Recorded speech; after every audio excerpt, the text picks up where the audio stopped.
Hi everyone! Today I wanted to share with you the Oracle deck I created since it's been about a year since I believe it's been released.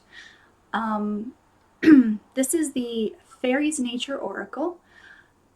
Sometimes I call it the FNO for short. It is a nature-based fairy oracle.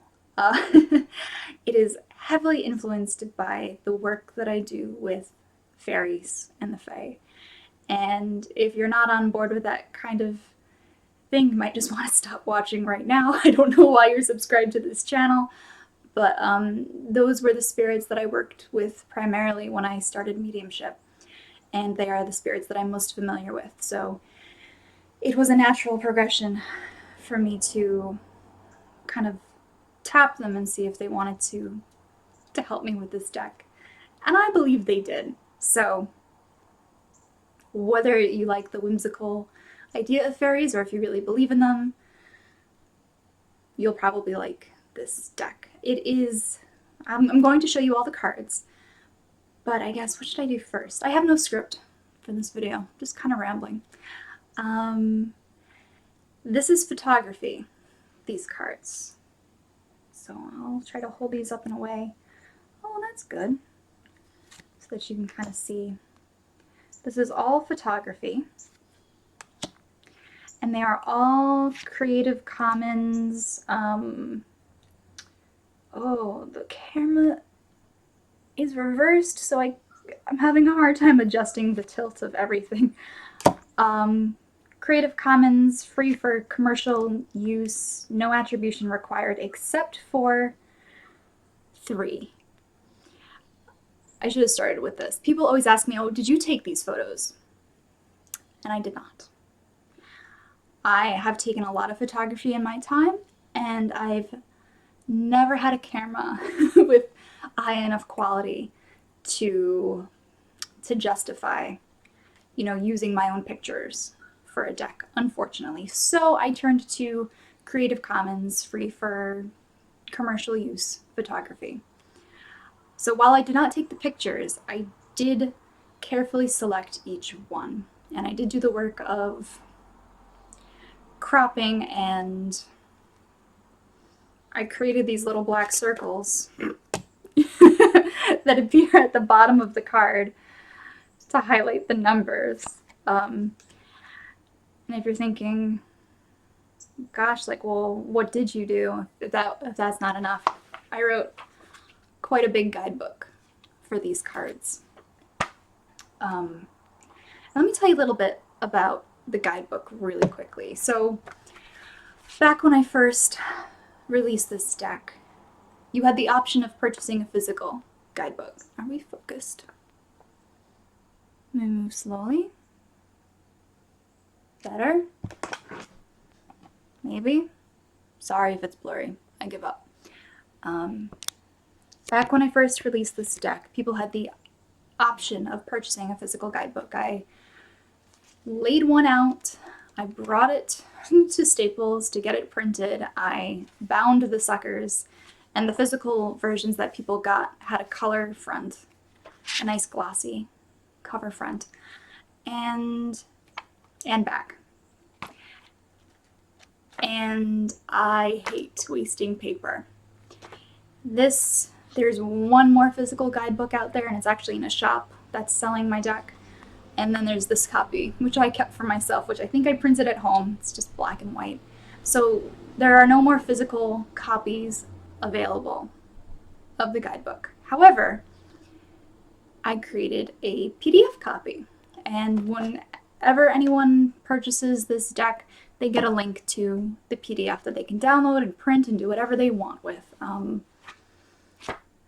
Saves paper. The act of this is paper itself, but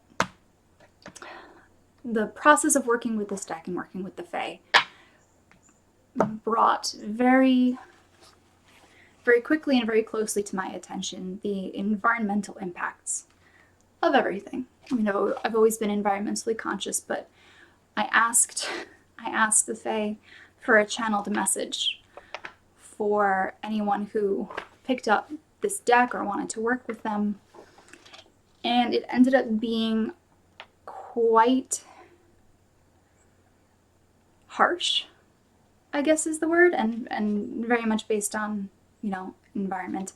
So that's all the logic behind my decision not to print any more physical copies. It's digital from here on out, and what I did charge people for getting the physical copy is going to be donated to some, after I've done my research, some good standing nonprofit that is doing good work for the earth. So that's the story with the guidebooks. If you're okay with a digital copy, great, no problem. If you absolutely have to have a physical copy, you can print the digital. Okay, that's enough about the guidebook. Except that I might be referencing it as I show you some of the cards. Because I don't usually reference the keywords when I read with my deck. I usually read it based off of intuition, and that was a conscious decision when I created this. So you'll see that there are no card names, just numbers. And that's because I wanted people to have the option of assigning their own meanings or using the book. So that meant influencing the reader as little as possible. Oh, and you can see how worn you'll see like little weird smudges and stuff. My deck has had a lot of use. But these are poker-sized cards. Full color, not glossy, but certainly they've got a nice, I don't know what that's called, something to them. There are 40 cards in this deck, and the cards are divided into subcategories. So you can look at the deck as a whole, and you can look at the cards as belonging to thematic groups. That's something that I wanted to do. So why don't I try to give you an example? The first 8 cards in the deck are 2 thematic groups. Let me just whip those out. And they were actually the first cards that I knew needed to be in the deck and the first images that I was searching for. And they represent just the 4 basic elements: earth, air, fire, and water. But I really am obsessed with and love duality in all things. So I knew that I would have the creative force of those 4 elements as well as the destructive. And I wanted them to be in separate cards, not just, you know, the shadow of creative element of air is this. It's separate cards, and I'll show you. Do I have them all? I feel like I'm missing something. Earth, where'd you go? I drew this card today. There it is. Okay. So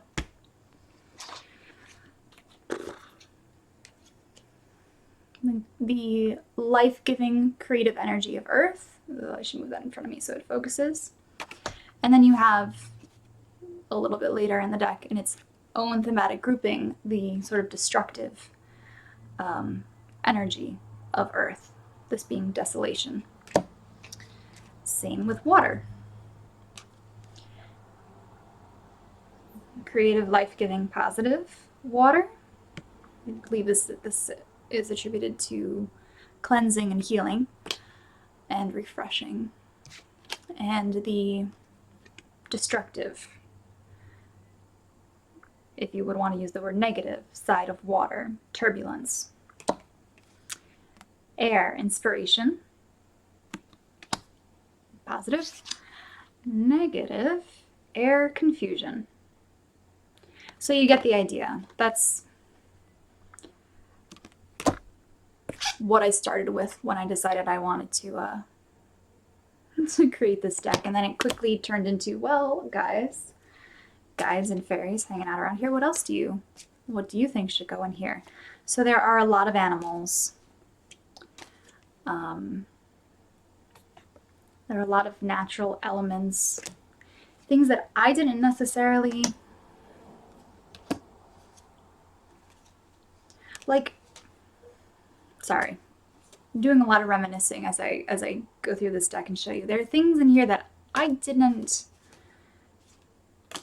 I want to say I didn't really want them to be in the deck, but when you decide consciously that you're going to work with spirit and you're going to kind of follow their lead and let them give input, you end up with things that you didn't really, consciously think were going to be there, like a cave. They ended up picking a bunch of places to represent, situations we have in our lives. So there's a cave, there's mountains, there's a field, there's a lake. Those things I did not plan or expect to be in this deck, but here they are. Yeah, Morning Dew. Another one that I wasn't really... That wasn't me, if you know what I mean. Hummingbird was me. I knew I wanted that card in the deck. Okay. So I'll just keep showing you a few of the cards. Some of these animals are aligned with, attributed to, somewhat representative of energy centers and chakras. Not this one, not the cricket. And by the way, I don't want any comments that this is a grasshopper. I know it's a grasshopper. Couldn't find a cricket that was Creative Commons, not to save my life. If I didn't mention it already, there are 3 cards in here that the photographers are attributed to, because even though their work was given freely, I believe they deserved attribution. And I believe those artists did the...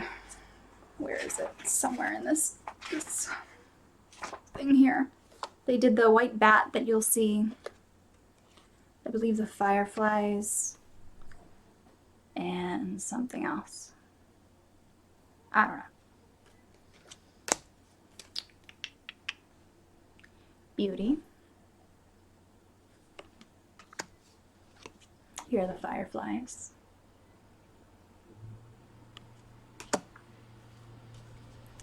Garden, which has to do with resources. The Star is one of my favorite cards. Here's the field I was talking about.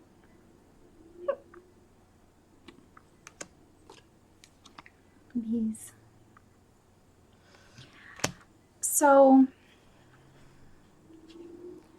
a note about this deck. You can use it all on its own. It's a nice, very gentle deck is what I've been told by other people, and kind of how I've come to think of it and feel about it myself. It's very gentle, it's very calm, but it can also be very broad because it is not a tarot deck. There are not 78 cards touching on, common specific parts of our lives.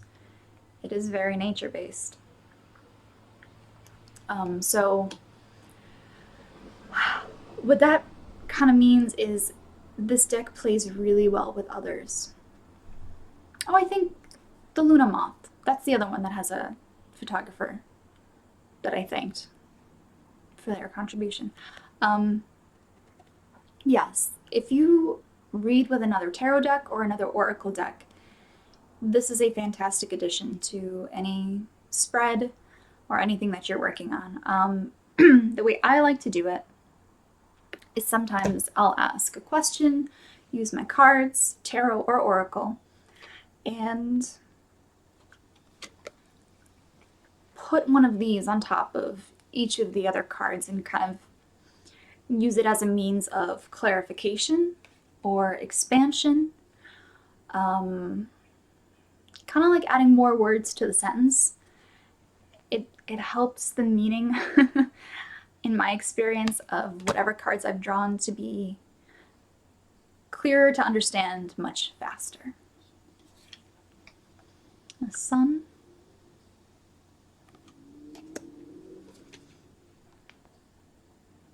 Butterfly.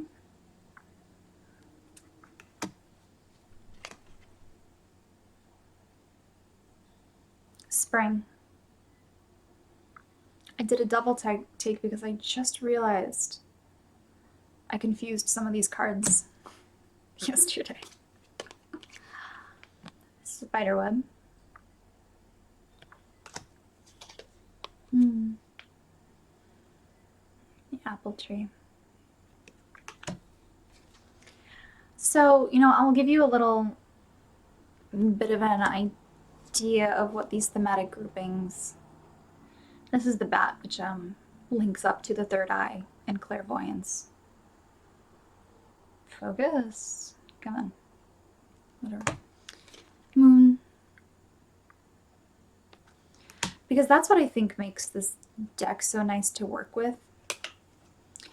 It's the fact that it's not just a bunch of pretty nature pictures, which it is, but didn't want to do a major minor arcana sort of thing, but I did want themes and groups. So just to give you an idea of the kinds of groupings that are in here. There are cosmic energies. Those are 3 cards that belong to that. There are natural cycles of the earth, the spring, summer, fall, and winter, which you saw a few of those cards. There are internal states and external signs. There are environments that we move into and out of in our lives. That was the garden, lake, cave, field, mountain, and forest. That's right. A whole group of cards. There are about 6 of them. Are kind of reminders. They're signs and symbols from the earth.